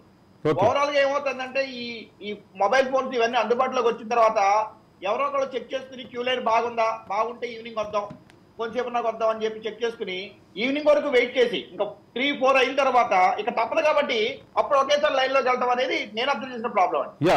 అదే టైం అయిపోయే ముందు లైన్ లోకి వెళ్తాం అనేది అప్పుడు జరుగుతుంది. ఓవరాల్ గా ఏంటంటే నేను అర్థం చేసిన ఏంటంటే నేను దాదాపుగా ఒక 25 నుంచి 30 బూతులు తిరిగానండి. అన్ని బూతుల్లో కూడా నేను వెళ్ళిన టైంలో కంటిన్యూగా క్యూ లైన్స్ అయితే అలాగే ఉన్నాయి. ఓకే. ఇక మా సొంత ప్రాంతంలో బూత్ అయితే కంటిన్యూ మార్నింగ్ 7 నుంచి ఈవినింగ్ ఆల్మోస్ట్ 5:30, 6 వరకు ఆ లైన్ అనేది అలా కంటిన్యూ అవుతుంది. ఓకే. ఇక as per election commission norms ప్రకారం పోలింగ్ క్లోజింగ్ టైం కి ఎవరైతే ఆ కాంపౌండ్ లో ఉన్నారో వాళ్ళందరూ ఓటేయాలి. ఆ లైన్ లో నుంచి ప్రతి ఒక్కరికి ఒక టోకెన్ ఇచ్చి వేయాల్సింది. అదే నేను అర్థం చేసిన ప్రాక్టికల్ బుద్ధి. అంటే ప్రాబ్లం ఏమవుతుందంటే ఇక్కడ ఒక పోలింగ్ బూత్ లో యాజ్ పర్ ఈవీఎం స్పెసిఫికేషన్ ప్రకారం ఒక పోలింగ్ బూత్ కి 1400 ఓట్లు ఎన్నో ఇవ్వచ్చండి. యాక్చువల్ గా 500, 600 ఉన్న పోలింగ్ బూత్ లో పెద్ద ప్రాబ్లం ఉండలేదండి. ఈ టైంలో పోలింగ్ క్లోజ్ అయిపోతాం. కానీ కొన్ని బూత్ల్లో ఎప్పుడైతే 1200, 1300 ఓట్లు ఉన్నాయో, మాక్సిమం కెపాసిటీ ఓట్లు ఉన్నాయో, అక్కడ ఏమవుతుందంటే ఆ 10 అవర్స్ టైం మార్నింగ్ 7 నుంచి ఈవినింగ్ 6 అనే 10-11 అవర్స్ టైం ఏదైతే ఉందో అది సరిపోవట్లేదు అనేది నేను అర్థం చేసిన ఆ విషయం అండి. అందువల్ల ఏమవుతుందంటే అక్కడ ఎక్కువ లైన్ లో ఉంటాం అనేది జరగడం వల్ల అక్కడ ఈవినింగ్ నైట్ 8, 9, 10 వరకు పోలింగ్ కంటిన్యూ చేయాల్సిన పరిస్థితులు అయితే ఏర్పడుతుంది. సత్యమూర్తి గారు, మీరు సుమారుగా ఇప్పుడు ప్యానెల్లో ఉన్న అందరికంటే ఎక్కువ ఎన్నికలు మీరే చూసారు. కాబట్టి ఇక్కడ ప్రధానమైన అంశం ఏంటంటే పక్కనున్న తెలంగాణ రాష్ట్రంలోనూ అటు పక్కనున్న కర్ణాటక రాష్ట్రంలోనూ జరిగినంత ఈ ప్రత్యేకమైనటువంటి పరిస్థితి ఇక్కడ ఈ పర్టికులర్ ఆంధ్రప్రదేశ్ రాష్ట్రంలో 2019లో జరిగింది, 2024లో జరిగింది. దీనికి ప్రత్యేకమైన కారణాలు ఏమైనా ఉన్నాయా అనేది? అంటే ముఖ్యమైనది ఏంటంటే పోల్ మేనేజ్మెంట్. ఓకే. ఈ పోల్ మేనేజ్మెంట్లో ఏంటంటే ప్రతి పార్టీకి ఏజెంట్లు ఉంటారు. వీళ్ళు ఏ సీరియల్ నెంబర్లు ఓట్లు పడినాయి అనేటువంటి తీసుకుని లంచ్ బ్రేక్లో వాళ్ళకి మారుతారు. ఆ పోలింగ్ ఏజెంట్ వాళ్ళు రిలీవర్ వస్తారు కదా, అప్పుడు ఇన్ఫర్మేషన్ తీసుకొచ్చి ఇస్తారు. అది ఒక్కోసారి 3-4 అట్లా ఇవ్వడం అలా కూడా జరుగుతుంది. సో దీని అంతా కూడా కంపైల్ చేసుకుని వీళ్ళు ఈ బయట ఉన్నటువంటి పార్టీ టీం వాళ్ళు ఎవరెవరు ఓట్లు వేయలేదు వాళ్ళు తరలించే ఏర్పాట్లు.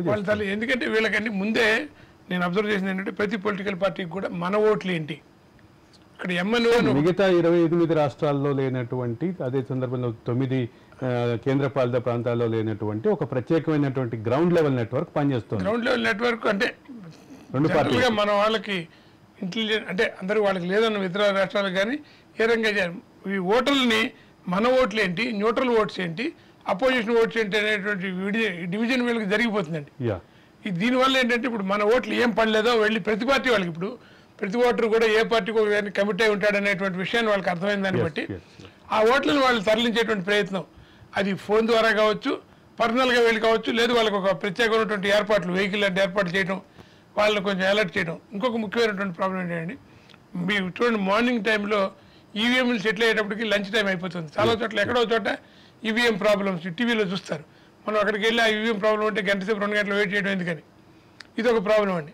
మధ్యాహ్నానికి కల్లా అన్ని చోట్ల కూడా ఈవీఎంలు సెట్ అయిపోతుంటాయి, ప్రాబ్లమ్స్ రావు. మీరు చూడండి, మీరు కనుక గమనించుంటే టెక్నికల్ ఇంజనీర్లు అందుబాటులో ఉంటారు, రిజర్వ్ లో ఉండే ఈవీఎంలు తరలిస్తారు. ఆల్రెడీ ఎస్ఓపి ఎలక్షన్ కమిషన్ ఇచ్చిన ఎస్ఓపి ఉంది, దాన్ని పాటిస్తారు. ఇంకోటి కూడా మన మైండ్ సెట్ అండి. మీరు చూడండి, జనరల్ గా ఈ గ్యాదరింగ్స్ అవుతాయి. ఇప్పుడు మీకు సాయంత్రం పూట కూర్చుంటారు గుంపుగా, ఎందుకు మధ్యాహ్నం కూర్చోరు, ఎండలో సరే అనుకోండి. ఈ సాయంత్రం పూట కూర్చుని కబుర్లు చెప్పుకుంటూ ఉంటారు అందరూ. ఇది దీనికి కూడా ఒక కేంద్రం అయిందండి ఇవాళ. మనం గమనించినట్లయితే ఒకసారి మీరు 5-6 లోపల వెళ్ళిపోయినట్టయితే లోపల కూర్చుని గుంపులుగా కూర్చుని. సో దీని వెనుక రాజకీయ కారణం లేదు అని మనం ఒక కంక్లూజన్ తీసుకుంటే, నేను గతంలో 2019 ఎన్నికల్లో 3 ఎన్డీఏ కూటమి పార్టీలు విడివిడిగా పోటీ చేసినాయి. అప్పటి ఓటింగ్ శాతానికి ఇప్పటి ఓటింగ్ శాతానికి తేడా చూద్దాం. ఎన్డీఏ కూటమిలో మొన్న 3 పార్టీలు విడివిడిగా పోటీ చేసినప్పుడు ముగ్గురికి కలిపి వచ్చినటువంటి ఓట్ల షేరు 47.1%. అదే సందర్భంలో గెలిచినటువంటి వైసీపీ పార్టీకి వచ్చినటువంటి ఓట్ల షేరు 44.6%. 19లో 3 కలిసినటువంటి ఓట్లు 47.1%. 1,36,00,000 ఓట్లు ఎన్డీఏ కూటమికి వచ్చినాయి. అదే సందర్భంలో వైసీపీకి 1,28,00,000 ఓట్లు వచ్చినాయి. ఇది 2019లో 39.17% టీడీపీకి వచ్చినాయి, జనసేనకి 5.53% వచ్చినాయి, వైసీపీకి అత్యధికంగా 49.95% వచ్చినాయి. బీజేపీ సపరేట్ గా పోటీ చేస్తే 0.84% వచ్చింది. ఇది ఫలితాలు, అప్పటి ఫలితాలు. ఇప్పుడు ఓటు ఏదైతే కూటమిలో ఉన్నటువంటి పార్టీలు 3 కలిసి పోటీ చేసేటువంటి నేపథ్యంలో ఇప్పుడు ఓటు ట్రాన్స్ఫర్ అయిందా ఓటు ట్రాన్స్ఫర్ అయ్యి మొత్తం కూటమి ఓట్లు కూటమికే పడ్డాయా అనేది ప్రధానమైన చర్చ. కళ్యాణ్, కూటమిలో ఉన్నటువంటి పార్టీల మధ్య ఓటు ట్రాన్స్ఫర్ పూర్తిగా జరిగినట్టేనా? మీ అబ్జర్వేషన్ ఏంటి? బాగానే జరిగిందని అనిపిస్తుంది అండి. కూటమిలో బేసికల్ గా ఏంటంటే ఈ ఒక పర్టికులర్ గా జనసేన టీడీపీ అలయన్స్ తీసుకుంటే కొద్ది నెలల ముందే దానికి జరిగిపోయింది. ఆల్మోస్ట్ 4-5 నెలలు 5-6 నెలల క్రితమే దాని మీద ప్రకటనలు జరిగినాయి. దాని మీద ఒక అండర్స్టాండింగ్ అయితే వచ్చారు. లాస్ట్ కొద్ది లేట్ గా బీజేపీ జాయిన్ అయింది. నాకు అబ్జర్వ్ చేసిన ప్రకారం అయితే మాత్రం అంటే పర్టికులర్ గా నేను నా సొంత కాన్స్టిట్యున్సీ ఆ కూటమి తరఫున జనసేన క్యాండిడేట్ పోటీ చేశారు.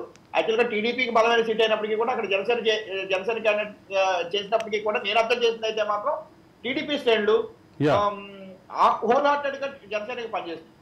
అక్కడ బీజేపీ ప్రభావం మాత్రమే అయినా వాళ్ళు కూడా ఉన్న కొద్ది మంది సానుభూతి పనులు ఎవరైనా కానీ నేను అబ్జర్వ్ చేసిన దాని ప్రకారం అయితే మాత్రం వాళ్ళు పనిచేశారు. అంటే ఓటు ఎవరికి వేశారనేది మనం చెప్పలేం కానీ వాళ్ళైతే మాత్రం టీడీపీ శ్రేణులు అయితే మాత్రం ఓవర్టెడ్ గా జనసేనకి పనిచేశారు. ఈవెన్ దో వాళ్ళ మెజారిటీ ఉన్నప్పటికీ కూడా టీడీపీ పొత్తులో భాగంగా జనసేనకి ఇవ్వడంతో జనసేనకి పనిచేయడం జరిగింది. ఓవరాల్ గా స్టేట్ మొత్తం కూడా నాకు తెలిసినంత వరకు నేను అబ్జర్వ్ చేసినంత వరకు అట్లాగే మన మీడియాలో వస్తున్న సర్వేలు వివిధ రకాల వాటిని చూసినందుకు ఓటు ట్రాన్స్ఫర్ అనేది కూటమికి బలంగా జరిగింది. ఇక్కడ నేను ఇంకో విషయం చెప్పదలిచానండి. చెప్పండి. నేను బాగా అబ్జర్వ్ చేసిన విషయం ఏంటంటే ఇక్కడ ఈ పొత్తులు ఈ ఓట్ల లెక్కలు వీటన్నిటికన్నీ కూడా ఒక మేజర్ ఫ్యాక్టర్ బాగా పనిచేసిందండి. అదేంటంటే ఈ ఎలక్షన్ అనేది ఇందాక నేను చెప్పాను మొదటిసారి మాట్లాడినప్పుడే ఈ ఎలక్షన్ అనేది ఒక సింగిల్ పాయింట్ ఎజెండాతో ప్రజలు డిసైడ్ అయ్యారండి. జగన్ ఉండాలా వద్దా దాని మీద బేస్ చేసుకుని మాత్రమే ప్రజలు ఓటేశారు. ఈ జగన్ ఉండాలా వద్దా అంటే ముఖ్యమంత్రిగా జగన్ కొనసాగించాలా వద్దా, వైఎస్ జగన్ గారిని కొనసాగించాలా వద్దా అనే దాని మీద బేస్ చేసుకునే వాళ్ళ తీర్పు ఉండబోతుంది. కానీ ఈ పొత్తులు లెక్కలు ఇవన్నీ అసలు లేవని నేను చెప్పను, కానీ వాటి ప్రభావం తగ్గిపోయిందండి. క్యాండిడేట్ ఎవరు, అక్కడ కాన్స్టిట్యున్సీలో క్యాండిడేట్ ఎవరు, లేకపోతే ఈ కులాలు మతాలు ఈ లెక్కలు అసలు ప్రభావం చూపమని కరెక్ట్ కాదు, కానీ వాటి యొక్క ప్రభావం అయితే తగ్గిపోయింది. మేజర్ ఫ్యాక్టర్ ఏంటంటే వైఎస్ జగన్ కంటిన్యూ చేయాలా ముఖ్యమంత్రిగా వద్దా. 2019 ఎన్నికలకి 2024 ఎన్నికలకి ప్రధానమైనటువంటి తేడా ఈ ఎన్నికలు పూర్తిగా జగన్ కేంద్రంగా జరిగినాయని మీరు భావిస్తున్నారు? ఎగ్జాక్ట్లీ. అంటే జగన్ కొనసాగింపు లేదా జగన్ దింపేయటం ఇదే కేంద్రంగా ఎన్నికలు జరిగినాయని మీరు భావిస్తున్నారు. రాజశేఖర్ గారు సార్, ఓట్ల ట్రాన్స్ఫర్ కి సంబంధించిన అంశం మొదటిదైతే ఇప్పుడు కళ్యాణ్ చెప్పినట్టుగా నిజంగానే ఆ రకమైనటువంటి పరిస్థితి ఉందా? జగన్మోహన్ రెడ్డిని దించేయటం లేదా జగన్మోహన్ రెడ్డిని కొనసాగించటం దీని కేంద్రంగానే ఎన్నికలు జరిగినాయా? ఇప్పుడు కళ్యాణ్ గారు చెప్పిన దాంతో మనం పూర్తిగా ఏకీభవిస్తున్నామా లేదా అనేది ఒక అంశాన్ని కరెక్ట్ గానే చెప్పారు. ఎందుకంటే జగన్మోహన్ రెడ్డి ప్రభుత్వం అనుకూలంగా ఓటేశారా లేకపోతే ప్రభుత్వానికి వ్యతిరేకంగా ఓటేశారా అనేది ఇప్పుడు జరుగుతున్న మన విశ్లేషణ. నేను చెప్పింది ఏంటంటే ప్రభుత్వం మీద అంత బాగా వ్యతిరేకత ఉన్న పరిస్థితులు రాష్ట్రంలో మనం 5 సంవత్సరాల్లో చూసామా? ఈ 2 సంవత్సరాల కరోనా టైం తీసేస్తే మిగతా 3 సంవత్సరాల కాలంలో శాంతి భద్రతలకు ఏమైనా విఘాతం కలిగిందా, లేకపోతే ప్రజలు రోడ్డు మీదకి వచ్చి విపరీతంగా ధర్నాలు రాస్తారోకులు చేసిన సందర్భాలు ఏమైనా ఉన్నాయా? ప్రభుత్వ వ్యతిరేక పోరాటాలు ఎన్జిఓస్ నుంచి కానీ లేకపోతే ఇతర వర్గాల సామాజిక వర్గాల నుంచి తమ సామాజిక వర్గాల అన్యాయం జరుగుతుంది అనేది సోషల్ యాక్టివిటీస్ లో మనకి ఏమన్నా చూసామా? ప్రభుత్వ వ్యతిరేకత ఎక్కడ కనిపించలేదు అనే కన్క్లూజన్ తీసుకోవచ్చా? అదే అంటానండి. అంటే ఇలాంటి పరిస్థితులు రాష్ట్రంలో ఉన్నాయా? ఇలాంటి పరిస్థితులు రాష్ట్రంలో ఉన్నప్పుడే ఖచ్చితంగా ఓటరు ఈ ప్రభుత్వాన్ని ఖచ్చితంగా మార్చాల్సిందే, ఈ ప్రభుత్వాన్ని మార్చకపోతే ఇక రాష్ట్రంలో మన బతికే పరిస్థితి లేదు అనుకున్నప్పుడు ఇంత సునామీ లాగా ఓటర్లు వెళ్ళి తమ వ్యతిరేకతని చాటి చెప్పే పరిస్థితి అయితే వస్తుంది. అలాగే అనుకూలమైన పరిస్థితులు ఏమిటి? ఇప్పుడు ఏదైతే మన మహిళలు కానీ వృద్ధులు కానీ లేకపోతే దివ్యాంగులు కానీ వీళ్ళందరూ క్యూ లైన్ లో నుంచి ఓటు వేసి ఇన్నేసి గంటలు వెయిట్ చేసే పరిస్థితి ఎందుకు వచ్చింది? డే 1 నుంచి ప్రభుత్వం మహిళల గురించి ఆలోచిందాక ఎవరో సోదరులు చెప్పారు. మహిళలకు సంబంధించిన అనేకమైన పథకాలను అమలు చేసే విధానంలో గత ప్రభుత్వాలు అమలు చేసిన తర్వాత విధానం కానీ ఇప్పుడున్న ప్రస్తుత ప్రభుత్వం అమలు చేసిన విధానంలో ఏదైనా ఇప్పుడు మనం అనుకున్నాం వాలంటీర్ సచివాలయ వ్యవస్థ వచ్చిన తర్వాత కరప్షన్ లేకుండా ప్రతి ప్రభుత్వ పథకం ప్రజల్లోకి వెళ్లే విధానాన్ని ఈ ప్రభుత్వం అమలు చేసింది. ఈ ప్రభుత్వం ద్వారా వచ్చిన లబ్ధి పొందిన ఏదైతే లబ్ధిదారులు ఎవరైతే బెనిఫిషియర్స్ ఉన్నారో వాళ్ళు ఖచ్చితంగా మనం ఈ ప్రభుత్వాన్ని మనం నిలుపుకోలేకపోతే రేపు వచ్చే ఈ ప్రభుత్వ పథకాలన్నీ కూడా మనం మిస్ అవుతామన్న ఉద్దేశంతో వేసి ఉండొచ్చు కదా. ఆ రకంగా ఓటర్లు తమ వాళ్ళు దీన్ని ఓటేసే పరిస్థితి ఉండొచ్చు కదా. మనం ఏదో వద్ద వచ్చిన ఓటర్స్ లో ఇంత పర్సెంటేజ్ ఆఫ్ ఓటు గతంలో ఎప్పుడు లేకుండా ఇప్పుడు ఎందుకు జరిగింది అనేది ఎందుకంటే ప్రభుత్వం మీద పూర్తి వ్యతిరేకత ఉండి ప్రభుత్వాన్ని ఖచ్చితంగా ఓడించాలనే ఖచ్చితంగా వచ్చాయన్నా ఉండాలా, లేకపోతే మనకు వచ్చే పథకాలన్నీ పోతాయి, ప్రభుత్వాన్ని మనం కనుక అప్పడుకోలేకపోతే ఇక మన పథకాలు దూరం అవుతాయని ఇప్పుడు హైదరాబాద్ నుంచి జగన్మోహన్ రెడ్డి కేంద్రంగా ఎన్నిక జరిగింది అనేది క్లియర్. ఇంకో విషయం చెప్తాను సార్, నేను హైదరాబాద్ మియాపూర్ లో ఉంటాను. నేను ఇక్కడ కొంతమంది నేను సాయంత్రం అప్పుడు ఎలక్షన్ ముందు రోజు నేను కలిసినప్పుడు ఈ విజయనగరం శ్రీకాకుళం జిల్లాలో ఇక్కడ హోటల్స్ లోను చిన్న చిన్న కార్మికులుగా పనిచేసే వాళ్ళు చాలా మంది కుటుంబాలు ఉన్నాయండి. నేను సాయంత్రం వాళ్ళని అడిగాను, మీరు ఓటేయడానికి వెళ్తారా అని. వెళ్తారు అన్నప్పుడు ఖచ్చితంగా మేము వెళ్తామండి, మేము ఓటేసి రావాలని చెప్పారు. అదేంటయ్యా మీకు వచ్చే ఉద్యోగం మీకు 10,000 15,000 జీతాలు, మీరు ఇప్పుడు విజయనగరం శ్రీకాకుళం కేవలం ఓటు కోసం అంత దూరం వెళ్ళి వస్తే బుల్లంత ఖర్చు కదా వెళ్తారని అంటే, ఎందుకంటే ట్రైన్ ఎక్కుతామండి, మాకు ఎంతండి 100-200 మీ ట్రైన్ ఎక్కి వెళ్ళిపోతాం, కానీ మాకు చాలా పథకాలు వచ్చినాయండి ప్రభుత్వంలో, పథకాలు మేము కనుక ఓటు అయిపోతే రేపు మా పథకాలు మిస్ అయిపోతాయి కాబట్టి మేము ఎంత కష్టమైనా మేము వెళ్తా ఉన్నారు. మీకు కార్లో వెళ్ళే ఎన్ఆర్ఎల్ కనిపించారు కానీ కార్లో ఉండే ఓటర్స్ ఎంతమంది అండి? 3-4. కానీ మీరు ట్రైన్ చూడండి, విజయనగరం విశాఖపట్నం శ్రీకాకుళం వెళ్ళాల్సిన ట్రైన్లు, నెల్లూరు ప్రకాశం తిరుపతి రాయలసీమ వెళ్ళాల్సిన ట్రైన్లో చూస్తే మొత్తం కూడా ఏదైతే ప్రభుత్వం ప్రకటన చేసిందో పేదలకి ధనవంతులకి పేదలకి పెత్తందారుల మధ్యన జరుగుతున్న పోరాటంలో మీరు నాకు సపోర్ట్ ఇవ్వండి అని ప్రభుత్వం ప్రకటించిందో దాని సపోర్ట్ గానీ వీళ్ళందరూ వెళ్ళారనేది మనం ఎందుకు అనుకోకూడదు? అంటే కాబట్టి ఇతర రాష్ట్రాల నుంచి వచ్చినటువంటి ఓటర్లలో కూడా ఈ విభజన క్లియర్ గా కనిపిస్తుంది అనేది మీ భావం? ఖచ్చితంగా కనిపించిందండి. జయకర్ గారు, ఇప్పుడు ఇక్కడ ప్రధానంగా ఏంటంటే సార్, చంద్రబాబు నాయుడు గారి గత పాలన యొక్క అనుభవాలని ప్రజలు చాలా కీన్ గా అబ్జర్వ్ చేస్తున్నారు. అట్లాగే 2019కి 24కి మధ్యలో జరిగినటువంటి పాలనా తీరుకి రెండింటికి మధ్యలో ప్రజలు బేరీజ్ వేసుకుంటున్నారు. చంద్రబాబు నాయుడు గారు చెప్పినటువంటి మాటల్ని నమ్మడానికి ప్రజలు ఎక్కువగా ఇష్టపడలేదనేటటువంటిది ఈ ఓటింగ్ శాతం పెరగడానికి ప్రధానమైనటువంటి కారణాల్లో ఇదొక కారణం. ఎందుకంటే చంద్రబాబు నాయుడు గారు రుణమాఫీ అన్నారు, మాఫీ చేయలేకపోయారు. ఏదో ఒక అమరావతి అని పట్టుకొని దేన్ని ఎక్కడ ఏమి అభివృద్ధి చేయలేకపోయారు. ఏ ఒక్కరికి ఏ విధమైనటువంటి పథకాలు ఇవ్వలేకపోయారు. ఆ చివరగా ఏదో దాన్ని ఏమంటారు, ఎలక్షన్స్ కు ముందు ఒక 3 నెలల ముందు 6 నెలల ముందు ఏవో పథకాలు పెట్టి జనాలను మభ్య పెట్టడానికి ప్రయత్నం చేశారు. పసుపు కారము, అదే పసుపు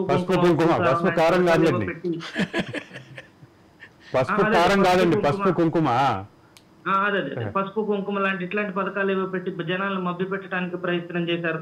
ఇట్లా చంద్రబాబు నాయుడు గారి మీద ఉన్నటువంటి అపనమ్మకం, జగన్ వస్తే వచ్చేటటువంటి నమ్మకం, జగన్ మాట మీద ఉన్నటువంటి నమ్మకం. ఎందుకంటే ఫ్రమ్ ద డే వన్ నుంచి ఆయన చేసినటువంటి పథకాలను కానీ లేకపోతే ప్రత్యక్షంగా 2019 నుంచి 2021 మధ్యలో జగన్మోహన్ రెడ్డి గారు ప్రత్యక్షంగా కరోనా కాలంలో చేసినటువంటి ప్రజాసేవ, వాళ్ళ ప్రాణాలను కాపాడటానికి తాను పరితపించిన విధానం ప్రజల్లో బాగా ఎస్టాబ్లిష్ అయిపోయింది. వాళ్ళ గుండెల్లో అలాగ నిలిచిపోయింది. ఆ కృతజ్ఞతా భావం అలాగ నిలిచిపోయింది. ఆయన చెప్పినటువంటి ఇదంతా థ్యాంక్స్ గివింగ్ లో భాగం అనేది మీ కంక్లూజన్. ఇంకోటి ఏంటంటే ఇచ్చినటువంటి మేనిఫెస్టోని తెలుగుదేశం పార్టీ ఏం చేసిందంటే వెబ్సైట్ లో నుంచి తొలగించేసింది. కానీ ఇచ్చినటువంటి మేనిఫెస్టోని ఖురాన్ లాగాను, బైబిల్ లాగాను, భగవద్గీత గాను ప్రజలలోనే ఉంచి దాన్ని 99% అంటే 1-2 ఇప్పుడు ఒక విద్యార్థి ఉన్నాడండి, విద్యార్థి పరీక్షల్లో 34 మార్కులు తెచ్చుకొని తప్పితే తప్పు కానీ 99 మార్కులతో డిస్టింక్షన్ లో పాస్ అయితే అది 1-2 మార్కులు తేడా వస్తే వాళ్ళకి ఏం చేస్తారు, ఇంకాస్త బాగా మెరుగ్గా ఉండండి అనే సలహానే ఇస్తారు. ఆ 100వ మార్కు కూడా తెచ్చుకోవడానికి ప్రయత్నం చేసే ప్రోత్సాహకం ఇస్తారు. అట్లాగే ఇప్పుడు కూడా అంతే 99% ఉన్నటువంటి మేనిఫెస్టోని పూర్తి స్థాయిలో అవలంబించి మొత్తం అమలు చేసినటువంటి ఆ జగన్మోహన్ రెడ్డి గారిని ప్రోత్సహించడానికి ఆ 100% కూడా మార్కులు తెచ్చుకో అనేటటువంటి అలా ఇలా నువ్వు ఇలాగే కొనసాగు అని చెప్పడానికి ఇంకా మరింత ప్రోత్సాహంగా ఇచ్చడానికి వచ్చినటువంటి తరలి వచ్చినటువంటి ఓటే తప్ప ఇప్పుడు ఎవరైనా సరే యాంటీ ఇన్కంబెన్సీ ఉంటే కసితో వేస్తారు సార్ ఓటు. కానీ మీరు గమనించండి, సానుకూలంగా ఉండే ఓటు ఎప్పుడు కూడా సైలెంట్ గానే ఉంటుంది, సైలెంట్ ఓటింగే పడుతుంది. పాజిటివ్ గా ఉండే ఓటు ఎప్పుడు కూడా ఇలాగే సైలెంట్ గా హైయెస్ట్ పోల్ పర్సెంటేజ్ రికార్డ్ అవుతా ఉంటాయి. కాబట్టి ఇది 100% ప్రో ఇన్కంబెన్సీ. ఇది చక్కగా జగన్మోహన్ రెడ్డి గారికి సానుకూలమైనటువంటి దృష్టితో మాత్రమే వేసినటువంటి ఓటుగా పరిగణించాల్సి వస్తుంది. జయకర్ గారు just wait for a minute. Satyamurthy గారు ఏంటి ఇప్పుడు రెండు భిన్న వాదనలు చూసాం. ఈ రెండు భిన్న వాదనలో ఎవరికి ఏ మేరకు ఉపయోగపడుతుందనే అంశం పక్కన పెడితే నిజంగానే ప్రభుత్వ సానుకూలత ఓటు ఇంత కసిగా పడిందా, ప్రభుత్వ వ్యతిరేక ఓటు ఇంత కసిగా పడిందా? ఈ రెండింటి మధ్య మీ అబ్జర్వేషన్ ఏంటి? ఒకటి అంటే అత్యధిక ఎన్నికలు చూసిన వ్యక్తిగా, అదే సందర్భంలో మీ పార్టీకి సంబంధించిన అభిప్రాయంలో. ఇప్పుడు నాకు అంటే ఇప్పుడు మన ప్యానెల్లో కూటమికి సంబంధించినటువంటి రిప్రజెంటేషన్ నేనే ఉన్నాను కాబట్టి ఖచ్చితంగా ఒక రాజకీయ విమర్శలు కూడా చేయాల్సిన పరిస్థితి. ఎందుకంటే వారు చెప్పిన దాని మీద తప్పదు. ఎందుకంటే వారు చెప్పారు ఆయన మొత్తం 100కి 99% చేశారు, 99 మార్కులు. నేను తెలుగుదేశం పార్టీకి సంబంధించిన నాయకులు ఇక్కడ మా ప్యానెల్లో ఎందుకు లేదో కారణం చెప్తాను. చెప్పండి. ఏ తెలుగుదేశం నాయకులకు ఫోన్ చేసినా కానీ మేము కంటికి రెప్పలాగా ఈవీఎంలను కాపాడుకోవాల్సినటువంటి బాధ్యత మా మీద ఉంది, మేము రాలేము అని చెప్పినటువంటి దాదాపు నాకు సన్నిహితులైనటువంటి సుమారు ఒక 10-15 మందికి చేశాను. వాళ్ళందరిలోనూ ఏకాభిప్రాయంగా వచ్చినటువంటి సాధ్యం కూడా కాదు. ఇప్పుడు 3 పార్టీల నుంచి తీసుకొచ్చి మళ్ళీ ఇంతమందిని మళ్ళీ న్యూట్రల్ పీపుల్ని పెట్టి ఇంతమంది తోటి సాధ్యం కాదు. అయితే ఏంటంటే జగన్మోహన్ రెడ్డి గారు సిపిఎస్ రద్దు చేస్తానని చెప్పి వాగ్దానం చేశారు. ఇందాక మిత్రులు రాజశేఖర గారు ఏమన్నారు, ఏ రకమైన ఆందోళన జరగలేదన్నారు. ఉద్యోగస్తులు కంటిన్యూగా ఆందోళన చేస్తూనే ఉన్నారు. మీరు కనుక గమనించినట్లయితే వాళ్ళు అనేక మార్లు అలాగే అంగన్వాడీ వాళ్ళు ఇలాగా ఏ వర్గం స్ట్రైక్ చేయలేదండి. ఇప్పుడు సమ్మెలు లేవు, లేకపోతే వాళ్ళకి వ్యతిరేక ఉద్యమాలు లేవు అనేది కరెక్ట్ కాదు. అనేక మార్లు ధర్నా చౌక్ లో చాలా అనేక ఉద్యమాలు లేని అక్కడ విజయవాడలో ఉండే వ్యక్తిగా నేను చూశాను. కాబట్టి ప్రభుత్వంలో సరే అలాగే మద్య నిషేధం పూర్తిగా చేసి నేను 2024లో ఓటు అడుగుతాను, నేను నిషేధం చేయకపోతే నాకు ఓటేయద్దు అంతగా దశల వరకు చేస్తానని చెప్పారా? చేశారండి. కాబట్టి ఇవన్నీ ఊరికే మాట్లాడుకోండి. ఇప్పుడు మొన్న ఒక ఆయన అయ్యగారు కృష్ణారావు గారు అనుకుంటా ఒక ట్వీట్ చేశారు, ఈ ఎన్నికల్లో ఓడిపోయినటువంటి వాడు అదృష్టవంతుడు, గెలిచినటువంటి వాడు దురదృష్టవంతుడు అని ఆయన. ఎందుకంటే రాష్ట్ర ప్రభుత్వం యొక్క ఆర్థిక పరిస్థితిని అంచనా వేసినటువంటి వ్యక్తిగా, ఒక చీఫ్ సెక్రటరీ చేసినటువంటి వ్యక్తిగా కామెంట్ చేశారు. ఇది కూడా వాస్తవం. అయితే ఇక్కడ మనం చూడాల్సింది ప్రజలు అదృష్టవంతులా కాదా? ఇప్పుడు వాళ్ళ అదృష్టవంతులు రాష్ట్ర ప్రభుత్వంలో అధికారంలోకి వచ్చిన వాళ్ళు దురదృష్టవంతులు అని చెప్పి అయ్యవారి కృష్ణారావు గారు చేసినటువంటి వ్యాఖ్య దాదాపు ప్యానెల్లో ఉన్నటువంటి అందరూ ఏకీభవించే పరిస్థితే. కానీ ఇక్కడ సమస్య ఏంటంటే ఆ కష్టకాలంలో నుంచి బయటపడాలంటే ఏ రకమైనటువంటి డైరెక్షన్ తీసుకోవాలి? ప్రభుత్వాన్ని కొనసాగించటమా లేదా అది క్లియర్గా చెప్పారు. నేను ఎన్డీఏతో బీజేపీతో పొట్టు పెట్టుకున్న విషయంలో ఖచ్చితంగా, ఎందుకంటే అక్కడ కేంద్రంలో రాష్ట్రంలో ఒకే ప్రభుత్వం ఉన్నట్టయితే నిధులు తెచ్చుకోవటం కానీ డెవలప్మెంట్ విషయంలో చేయగలుగుతామని. అలాగే ప్రజలు కూడా 2014 మనం చూసినట్టయితే ఈ రాష్ట్రం అభివృద్ధి చెందాలంటే చంద్రబాబు నాయుడు గారు లాంటి అనుభవించడం వల్లే అవుతుంది అనేటువంటి ఒక ఉద్యమం తీసుకొచ్చారు. ఇవాళ కూడా అటువంటి పరిస్థితులు వచ్చినాయి కాబట్టి ప్రజలందరూ కూడా ఈ రాష్ట్రం యొక్క ఆర్థిక పరిస్థితి కానీ ఇవన్నీ కూడా మెరుగుపడటం కోసం చంద్రబాబు నాయుడు గారు అయితే సమర్థంగా చేస్తారనేటువంటి ఒక ఆశతోటే. అలాగే ఇప్పుడు ఇందాక చెప్పారు కసి ఎప్పుడు ఓటరు అక్కడ ఈవీఎం మిషన్ మెడ దగ్గర చూపిస్తాండి, కొంచెం గట్టిగా నొక్కుతారేమో తప్ప బయట ఎక్కడ కూడా ఎగ్జిబిట్ చేయరు. ఎగ్జిబిట్ చేయకపోవడానికి కారణాలు కూడా చెప్తాను మీకు. మనం చూసినట్టయితే గత అనుభవాల్లో ఆయన వ్యాక్సిన్ గురించి ఎవరో ఒక డాక్టర్ ప్రశ్నిస్తే ఆ డాక్టర్ని చిత్రహింసలు పెట్టింది వైసీపీ ప్రభుత్వం. అలాగే ఒక ఎంపీని, వాళ్ళ సొంత పార్టీ ఎంపీనే ఏ రకమైనటువంటి, సో కాబట్టి ఒక రకమైనటువంటి భయం కూడా ఇప్పుడు మనం గమనించినట్టయితే ఎన్నికలు అనౌన్స్ అయ్యే వరకు కూడా ఎవరు కూడా వైసీపీ వ్యతిరేకంగా మాట్లాడేటువంటి వాళ్ళు లేరు. మాట్లాడడానికి భయపడేటువంటి పరిస్థితి అండి. ఒక బీహార్లో ఎటువంటి పరిస్థితి ఉందో అటువంటి పరిస్థితి, బెంగాల్లో పరిస్థితి, ఇక్కడ కూడా వచ్చింది పరిస్థితి.